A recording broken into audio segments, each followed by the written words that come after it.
Hey guys, No Gas Nico here. Doing another product review. Good friends at Shockflo sent me another EVSE to test and demonstrate. Full disclosure, they did send me this to keep for free and to do a review on it. Other than that, I'm not getting paid for this, and this is completely a unbiased review. And let's get into it. Let's open up the box, see what we got.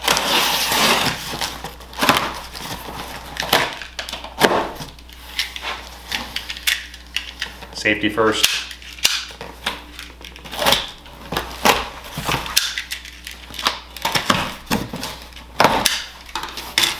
Needless to say, I was looking for my other knife that didn't have that feature and I couldn't find it, so I don't like those. I'm old school. You cut yourself, it's your fault.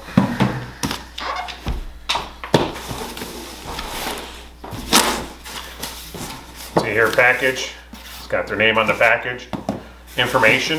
I'll take a picture of this and put it up here so you guys can see what it says, but it's just a 32 amp portable EV charger, J1772.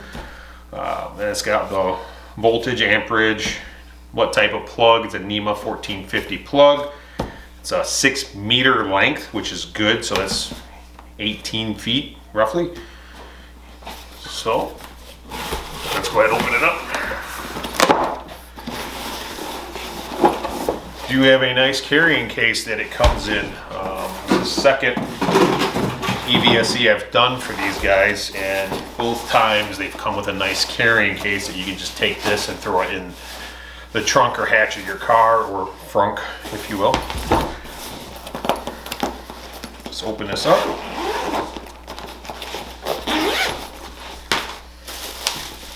Thing's bubble wrapped.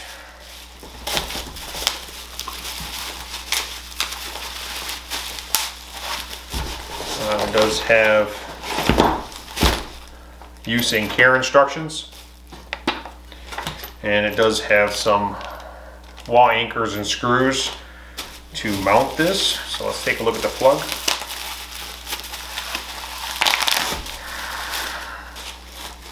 It is your standard NEMA 1450 plug.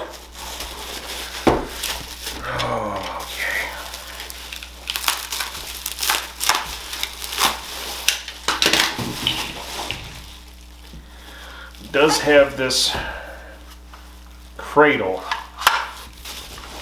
here. You can mount this on your wall and hold this, and then go ahead and either plug this in this way or this way, depending on which way your plug is orientated. So let's put that there. I will not be using that because I'm not making a permanent installation in my house, but it's nice. I do have a current charger with a cradle like this. They are nice because it takes the tension off of the plug. You don't have to worry about it accidentally unplugging or causing damage to the plug, or maybe getting partially connected and arcing out. So I do like those cradle features to protect the plug, and things start arcing, it could be a fire hazard, so it's a nice thing to have.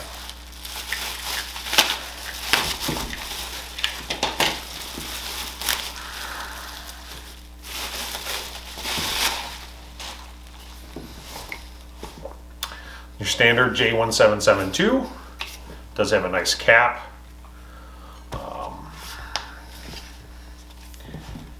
Nice thick cable to it. It does have some good bend to it, so far so good. I think I like the way it's constructed, and we're gonna go ahead and plug this in. I do have a NEMA 1450 that I'm currently using with another charger to charge my vehicles. I'll go ahead and plug this into that, and then we're gonna do an on location to show you the portability of this charger. Now, one thing,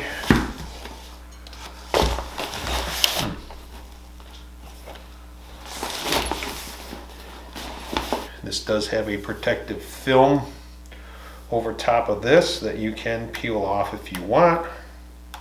I'm going to leave it on and protect all stuff, but I can see where it's bubbling up around here, so there is a protective film over this. We'll see what kind of display it has. Also, another nice thing about this charger is it does have a delay feature. If you're worried about peak hours and not charging during peak times, you can actually set this to delay charging. And I'm going to go through that. It's got a button here on the front. I'll take pictures of this that says delay. So we're going to see how that works. I'm going to test that feature, maybe do a delay to where just do an hour and see if it kicks on and starts charging. So far so good, fresh out of the package. Looks like it's pretty good quality build, and we'll go from there. So next steps, plug it in and let's do some amperage tests, see what kind of amps she's pulling and if it's actually going to charge. My vehicle's charged to 6.6 kilowatts. So do the math.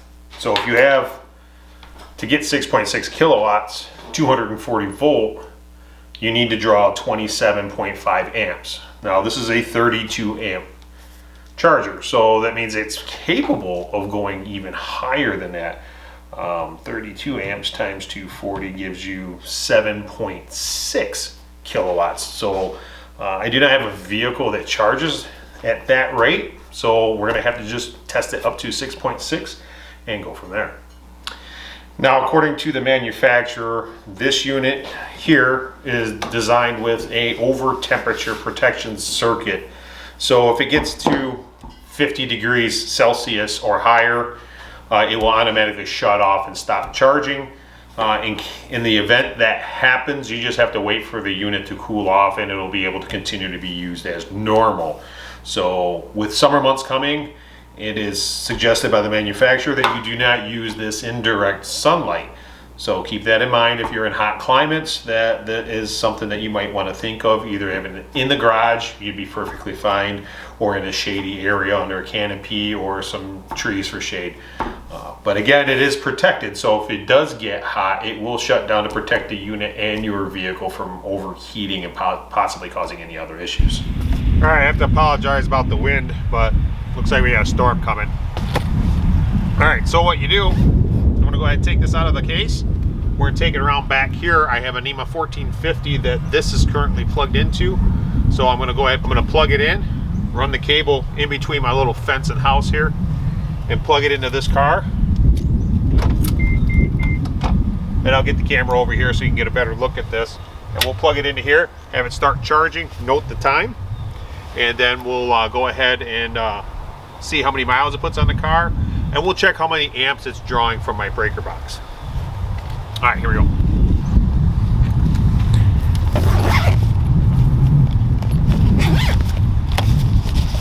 I'm gonna leave these mounting hardwares here because again, I'm not gonna mount this.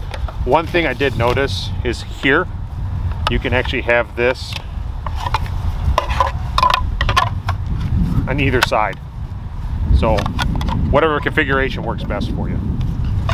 So just grab this and let's go plug it in. All right, I'm just walking around the side of my house here where I have the plug. You can see behind this fence, I have, that's for my phone. And then I got the cable that runs here. I currently have my Nissan. And if you open up this here, you can see this is a NEMA 1450 plug. So what I'm going to do, give me a second, I'm going to have to switch camera so I have a stand. Okay, so I got the EVSE NEMA 1450. It does have the ground plug up, which is kind of similar to this installation. So I'm going to go ahead and just plug this in. Kind of hard to do one-handed when I'm trying to film, but there, plugs in nice and secure. I actually can shut my box nice and weather tight,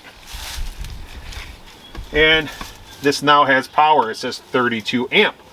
So I'm going to try to get a close-up of this. I'm going to use my phone and kind of cycle through this because you can select the different currents.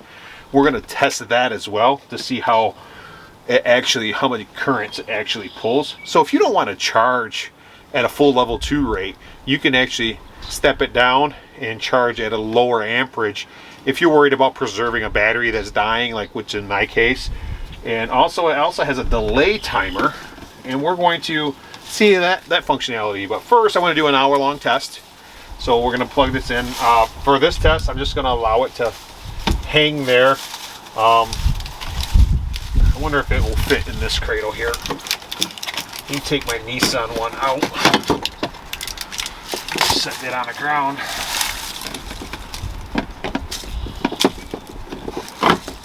It actually fits in that cradle. That's fantastic. So if you actually have a cradle, this may fit one of your current EVSE cradles. I wasn't expecting that, but it works. I mean, I would have probably mounted that a little lower so I wouldn't have this going on, but this isn't going to hurt it. So I'm going to, just for now, set that over here like that. We'll go around, plug it in the car. Note the time. Right now it's 11:01. We'll see when we plug it in, and we'll come right back out in 1 hour and look at the state of charge and how many miles it added to the car. All right, here we go. I'm just gonna pull the excess cable out from over top of there. Take this, and you can see it's got their name on there, Shockflo. The locking mechanism. I'm gonna go ahead and plug it into the car. It did beep. It's charging. Let's show you a picture of the dash lights here. See the blue lights blinking? That means it's charging. And it's 11:03. So we're gonna go ahead and let it run until 12:03, and then we're gonna check and see how many miles it added, how much percent of charge it added, and we'll go from there.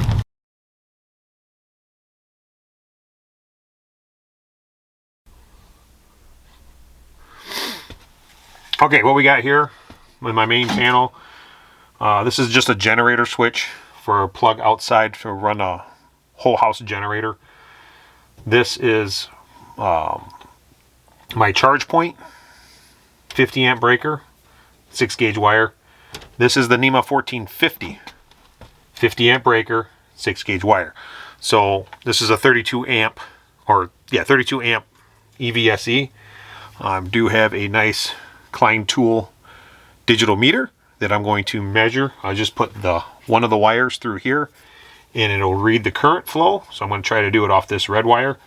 It's kind of hard, so I'm going to get this on here. Then I'm going to have to move the camera over, or maybe use my cell phone to record the amperage, and then we'll see what we get. All right, here we go. Again, this is,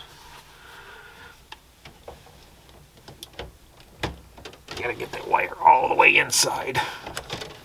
All right, there we go. Now let it stabilize. Looks like I'm drawing about 26.3 amps. Now,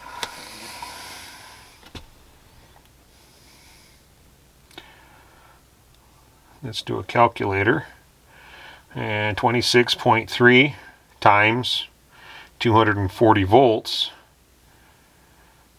That's 6,312 watts, or 6.3 kilowatts. That's a 6.6. Obviously, we're going to have some losses in the system, so it's pulling the amperage that I thought it should. All right, just so you can see here, my volts, AC voltage. If you can see that right there, it's 245 volts, 246 volts. So we'll use that for the calculations. I used it off 240 volts, so it's actually 6.6, sounds about right. All right, it's 11:57 right now, so we're getting close to the time. And here we are at the car. Let me flip this around. Still plugged in. We're still charging. So we're running up over the fence. Not ideal. It's not ideal, but let me walk around this fence here. show you that we are still using the Shockflo. It's reading 0.602 kilowatt hours, which is about an hour. That's about right. It's showing 55 minutes and 52 seconds. 247 volts is about what I measured in the cabinet, and 25 amps. So 6.3, 6.2 kilowatt hours. That's exactly what I was getting. So looks like their meter on front of the unit is pretty accurate. And let's go see what we got inside the car. All right, we're just about there. I'm showing 12 o'clock. So I'm gonna go ahead and flip the camera around. We'll look at the dash, and we're gonna see in about an hour, what did it do? How good did it do? And I expect it to do just as well as my other chargers that I have at the house. So, all right, let's go. Let's turn the car on. All right, here we go. Turning the car on.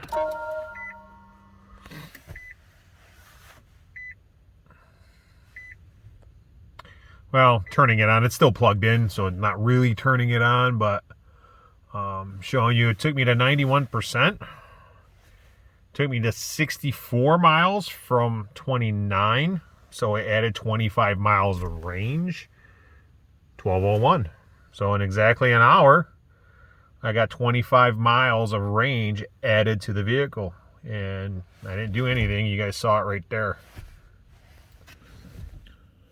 Okay, there you go. So it'll actually charge as fast as my car will accept a level 2 charger, which is a good thing.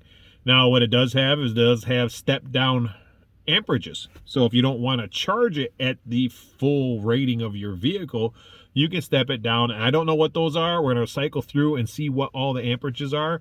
And I'm going to do a spot check on a couple of them to see if the amperage that I set it at is what I'm pulling at the panel. So let's go ahead and do that, and I'll get everything set up. Let's go.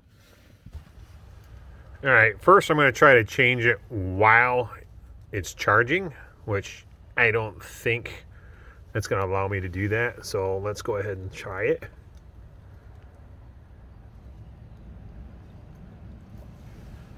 No, so obviously there's a safety feature. So let me go unplug it from the car, and we'll cycle through and see what all amperages we have available to us.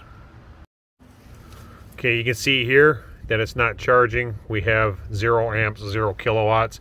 So I've unplugged it from the car, still plugged into the box. So I'm going to go ahead and press current. Press it a little longer. Hold it.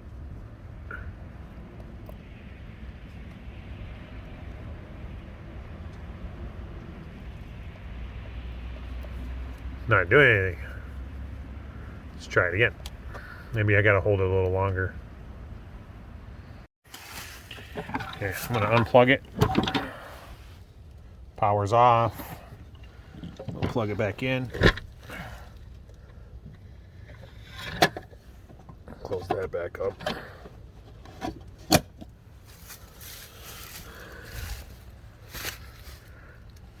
A little bar's gone here, so let's see now if I hit current. Now there it goes. It went to 10 amp, 16 amp, 20, 24, and 32. So you have different selections there.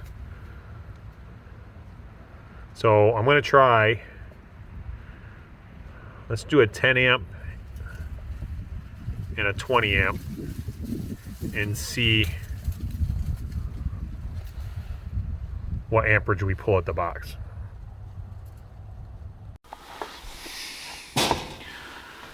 All right, here we are again at the box. Sent this to amp reading. Again, I'm going to connect to this red wire here. That should give me my amps for this.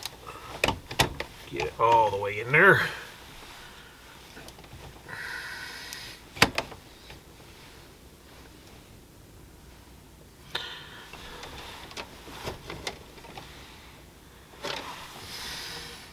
I see 9.7 as my largest amp reading, so let me go ahead and take a picture of that. All right, so coming back out to change it from 10 amp to 20 amp, I'm going to go ahead and unplug the car. I'm just going to hang that right there for now. I wasn't able to change the amperage last time I did this. I hope this isn't a trend, because so far I like the Charger. So I'm gonna get down here, let me flip the camera over. All right, so here we are at 10 amps. We're seeing 0 and 0. So I'm gonna push current. Must be some kind of safety here, because it's not allowing me to change the current unless I unplug it from the wall. So it's not ideal. So what I'm gonna do is I'm gonna come up here, unplug it.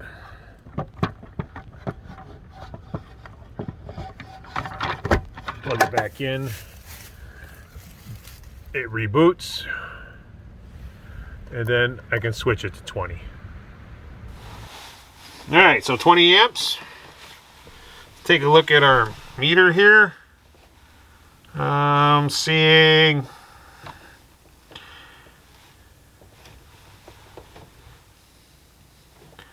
17, 18 amps, but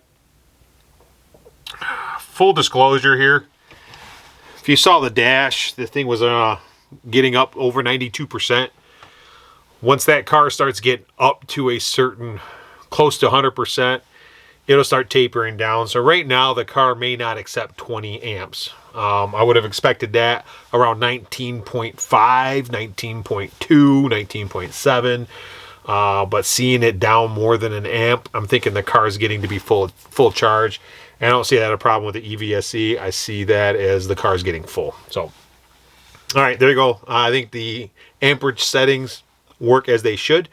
So if you want a slower charge on your car, you can do that as well. If you're worried about generating heat, or you just want to extend the longevity of the car, they say the slower the charge generates less heat and will cause less degradation on a battery for the lithium-ion battery. So slowing down the charge rate could actually prolong the life of your battery in your EV, which is a good thing, and that's a nice option I see that they have.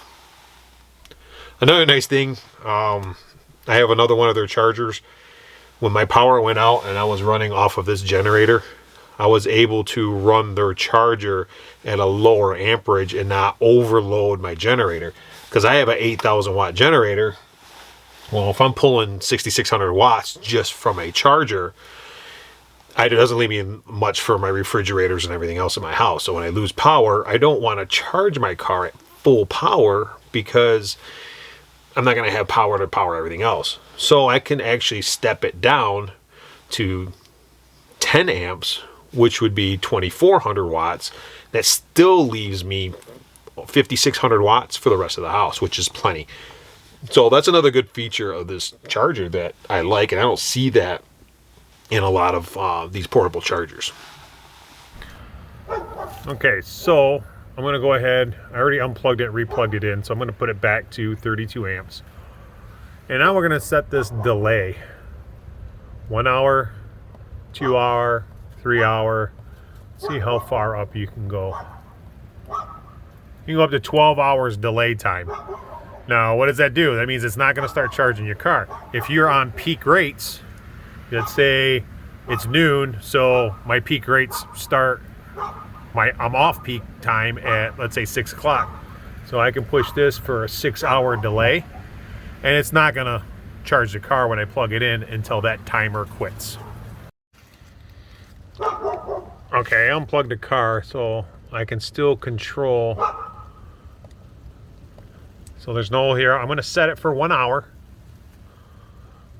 I'm going to go plug the car in, and I'm going to come back out here in an hour and see it start charging the car. There we go again. Shockflo. Plug it in. You can see there. See there. 1222. So I'm going to come out here about 120 and see where we're at and see if the car starts charging. Currently in the car, I'm waiting for the timer to run out. It's within a minute or two. So I'm going to flip this camera around and we're going to look at the dash and see if the lights come on and start charging. I do have the camera on the timer out there, and I'll sync up the videos so you can see it. Of course, the day I decided to film, it turns really, it's snowing. End of March and it's snowing. There it goes. It just kicked on and we're charging. So the timer function works, worked flawlessly. So I'm going to go ahead and grab my other camera, stop that recording, and then get it back in the house because it's getting snow on it right now and I don't like that. All right, drove on location. Next town over, gonna go have some lunch with the fam. Here we have a plug. It's at a municipal parking lot. They have a NEMA 1450. Let's hope she's turned on, she's got power. So I'm gonna come to the car.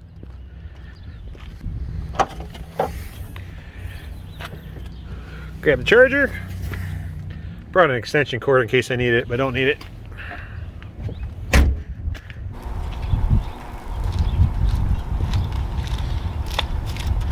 And we're going to go ahead and plug this in.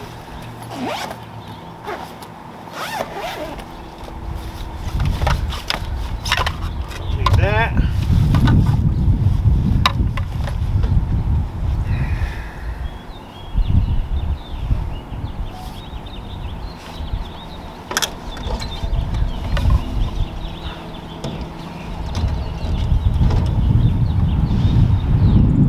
Powering up. Look at that. We have power.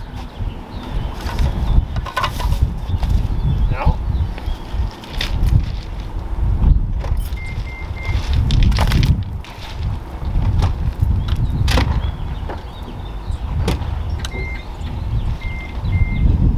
There we go. And we are charging.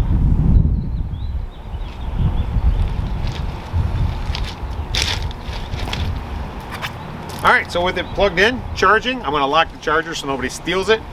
We're gonna go eat, and then we're gonna come back, see where we're at with the battery. All right, see you in a minute. Okay, I was at 50% when I got here. I'm already plugged in and charging. I'm at 52%. I'm gonna go eat an early dinner, see where we're at when we get back. Okay, we're done eating. Get ready to head back home. I'm gonna show you what happened with the dash. Looks like we got back up to 89% from 50 and we got 73-mile range, so we're gonna start heading home. So portability is a plus with this charger. There you go, what do you think? 32 amp portable car charger. Not really, it's EVSE, electronic vehicle supply equipment. Everybody calls them car chargers. Comes in a nice bag. You can take it on location as I demonstrated. What I like about this is the changing of the amps in case you decide you don't want to pull as much power, whether you're on generator power because you've lost power, or let's just say you want to do good maintenance on your battery because you want to prolong the life of the battery of your EV. You can reduce the power being accepted into the car. I like that feature. Another feature I like is the delay setting. The delay setting will allow you to avoid peak rates. So you just set how many hours you want to wait before this will kick on, up to 12 hours. Last feature that I like is the circuitry that protects it from overheating. This will shut down greater than 50 degrees Celsius. Now, I don't have any way of testing that unless I put a torch to this thing, and I don't want to do that. I got a weed burner I could have heated it up with, but for a brand new car charger, I'm not going to do that. That just seems wasteful. So I'm going to take their word for it. I'll keep an eye out. If I do see something in the summertime where this thing shuts down because of overheating, I'll do an update. One negative I have is I noticed that I couldn't change the amperage when I unplugged it from the car unless I unplugged and replugged the plug for the NEMA 1450. Almost like I had to reset the charger. Now, maybe when I have the car unplugged for a longer period of time, it may allow me to change the amperage. So I have to check into that. I'll update that as well. So, but for the price, you could spend well over $1,000 for a permanently mounted ChargePoint or Volta or any other brand EVSE on your house. There's a lot of them. Blink. There's a whole plethora of different companies that you can get, but they cost a lot of money. And this will actually do the same things. It's got the delay feature. It's got changing of amperage. The only difference is this is portable, so it doesn't have any app control, so you can't connect to it.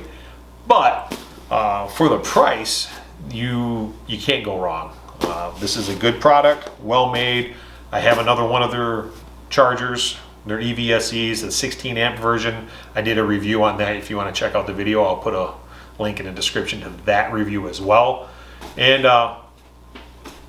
check out, it's a good company. I think they're making really good products, and I recommend it. So again, thanks for watching, and God bless.